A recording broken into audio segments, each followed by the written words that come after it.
پھر دن ہوا،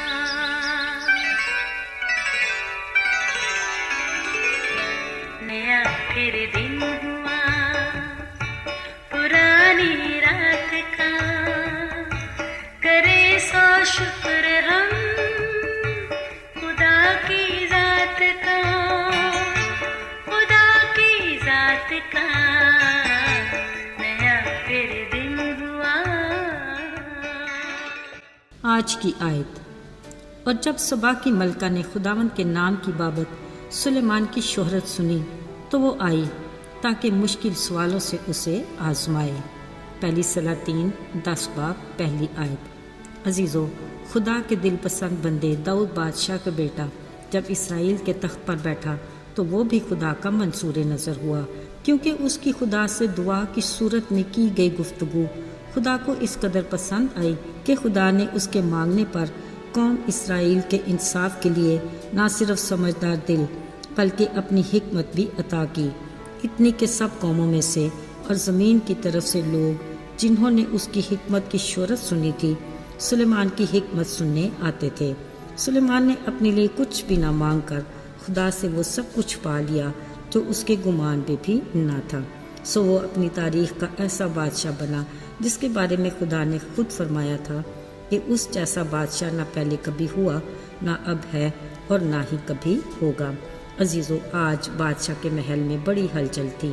پتہ چلا کہ سبا کی ملکہ سلیمان بادشاہ سے ملنے آ رہی ہیں۔ کلام مقدس میں ملکہ کے آنے کے بارے میں یوں لکھا ہے کہ اس نے خدا کے نام کی بابت سلیمان بادشاہ کی شہرت سنی، لہٰذا اپنے مشکل سوالوں کے ساتھ وہ بادشاہ کی حکمت کو آزمانے آئی۔ اس نے سلیمان بادشاہ کے لیے تحفے تحائف کا بھی اہتمام کیا، جن میں مسالہ، بہت سا سونا اور بیش بہا جواہر تھے۔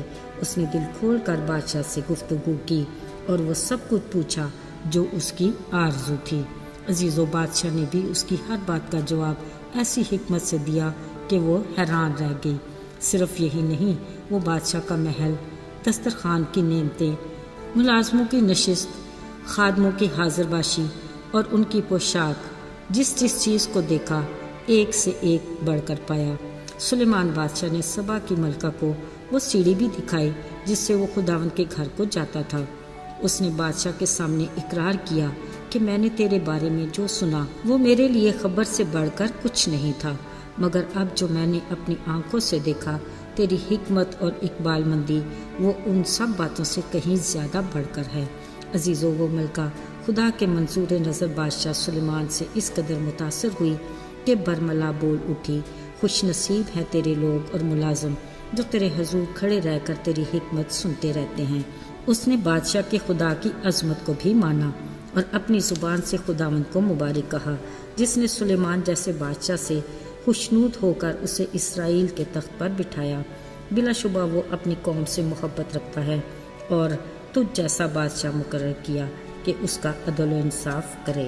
عزیزو، سلیمان بادشاہ نے واپسی پر اسے ہر وہ شے دی جس کی وہ مشتاق ہوئی اور اپنے شاہانہ سخاوت سے بھی اسے بہت کچھ عطا کیا۔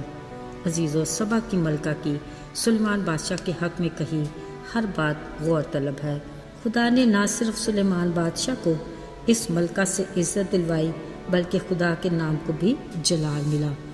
عزیزو، سوچنے کی بات یہ ہے، آخر سلیمان بادشاہ میں ایسا کیا تھا کہ خدا اس سے بے انتہا خوش تھا، جبکہ وہ بھی ہمارا ہی ہم طبیعت انسان تھا۔ سب سے پہلے ہم اس کی دعا پر غور کرتے ہیں۔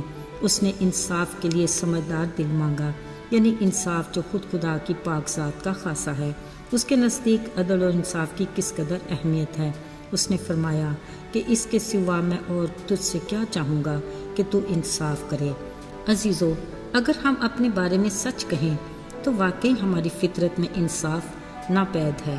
روزمرہ زندگی کے معمولات میں ہر بات میں ہماری بے انصافی چھلکتی ہے، یہاں تک کہ ہم اپنی محبت کے معاملے میں بھی انصاف نہیں کر پاتے۔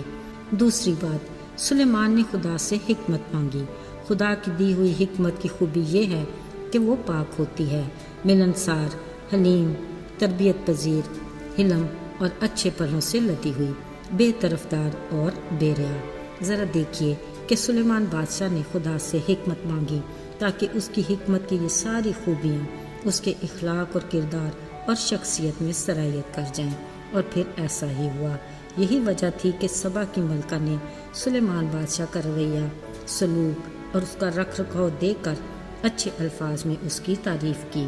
مزے کی بات یہ کہ سلیمان بادشاہ کی تعریف کا دوسرا سرا اس کے خدا سے جڑا ہوا تھا، جس کے باعث حقیقی عزت اور جلال خدا کے نام کو بھی ملا۔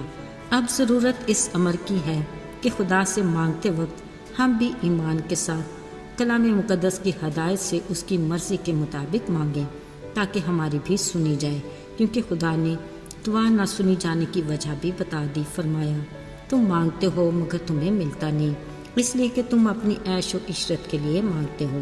عزیزو، ہمیں سلیمان بادشاہ کی دعا کو اپنی نگاہ میں رکھنا چاہیے۔ اس نے اپنی ذات کو پیچھے رکھا اور اپنی ذمہ داریوں کو اہمیت دی، جبھی خدا نے اسے وہ بھی دیا جس کا اسے گمان بھی نہیں تھا۔ یاد رہے، برکات حاصل کرنے کے لیے اس کا کلام واضح ہے کہ پہلے تم اس کی بادشاہی اور راست بازی کو تلاش کرو، پھر یہ سب چیزیں تمہیں مل جائیں گی۔ آئیے دعا کریں۔ آسمان اور زمین کے خالق اور مالک، آج بھی ہم تیرے حضور اپنے دلوں کو انڈیلتے اور اپنی نیت کو تیرے سامنے رکھتے ہیں۔ چاہتے ہیں کہ تو ہمیں زندگی گزارنے کے لیے اپنی حکمت عطا کر کہ تیری خوبیاں ہمارے اخلاق، کردار اور مزاج میں شامل ہو جائیں، تاکہ نہ صرف ہم اپنے لیے بابرکت ہوں بلکہ بہت سو کے لیے برکت کا وسیلہ بنے، اور اس سے بڑھ کر تیرے نام کو عزت اور جلال دینے کے لائق ہوں۔ یسوع کے بابرکت اور جلالی نام میں آمین۔